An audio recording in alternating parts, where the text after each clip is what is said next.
like you. Yeah. He's pitchy. Here comes the pitchy part. Yeah. There you go. Oh.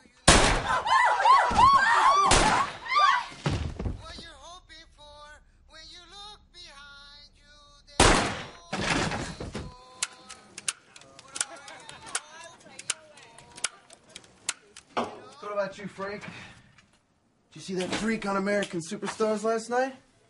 What? Last night. The freak on American Superstars. No. I mean, yes, I saw that guy accidentally. I don't watch American Superstars. You don't watch it, but you saw him. Yeah.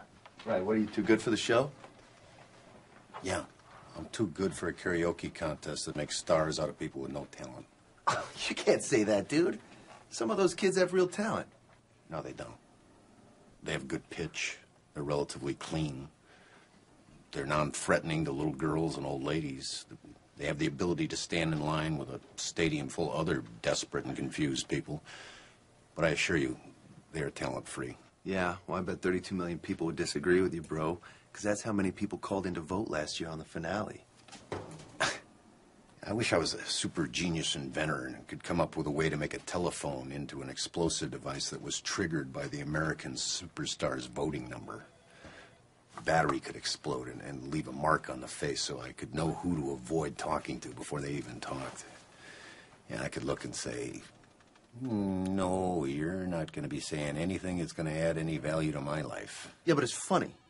I mean, you gotta admit that. Stephen Clark, that's funny shit, Frank. It's not nice to laugh at someone who's not all there.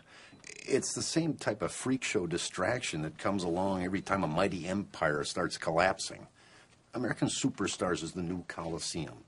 I won't participate in watching a show where the weak are torn apart every week for our entertainment. I'm done, really. Everything is so cruel now. I just want it all to stop. Feel sorry for Jennifer Aniston? No, I know it's tragic. You know, and I don't care how many foreigners she adopts. I do not like Angelina Jolie either. I know.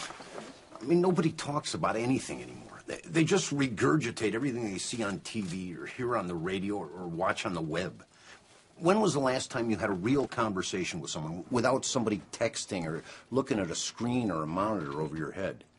You know, a conversation about something that wasn't celebrities, gossip, sports, or pop politics.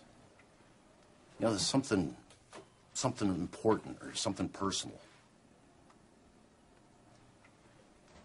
You know what?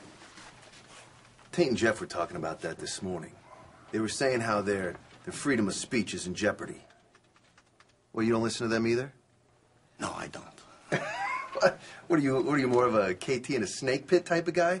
Because those guys are pussies, Frank. All right? And they stole everything they got from Tate and Jeff. I really don't like any of them. How can you say that, bro? So maybe they're not politically correct, but it's funny, Frank. Well, seeing how as I'm not afraid of foreigners or people with vaginas, I guess I'm just not their target audience. You don't get it. If you got it, you wouldn't be so offended. Oh, I get it. And I am offended. Not because I got a problem with bitter, predictable, whiny millionaire disc jockeys complaining about celebrities or how tough their life is, while I live in an apartment with paper-thin walls next to a couple of Neanderthals who, instead of a baby, decided to give birth to some kind of nocturnal civil defense air raid siren that goes off every fucking night like it's Pearl Harbor. I'm not offended that they act like it's my responsibility to protect their rights to pick on the weak like pack animals. Or that we're supposed to support their freedom of speech when they don't give a fuck about yours or mine. So you're against freedom of speech now? That's in the Bill of Rights, man. I would defend their freedom of speech if I thought it was in jeopardy. I would defend their freedom of speech to tell uninspired, bigoted, blowjob, gay-bashing, racist, and rape jokes, all under the guise of being edgy.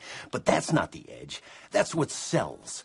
They couldn't possibly pander any harder or be more commercially mainstream, because this is the "oh no, you didn't say that" generation, where a shocking comment has more weight than the truth. No one has any shame anymore, and we're supposed to celebrate it. I saw a woman throw a used tampon at another woman last night on network television, a network that bills itself as today's woman's channel. Kids beat each other blind and post it on YouTube. I mean, You remember when eating rats and maggots on Survivor was shocking? It all seems so quaint now. I'm sure the girls from Two Girls, One Cup are going to have their own dating show on VH1 any day now. I mean, why have a civilization anymore if we no longer are interested in being civilized? Frank? Can I see you in my office? Yeah, sure.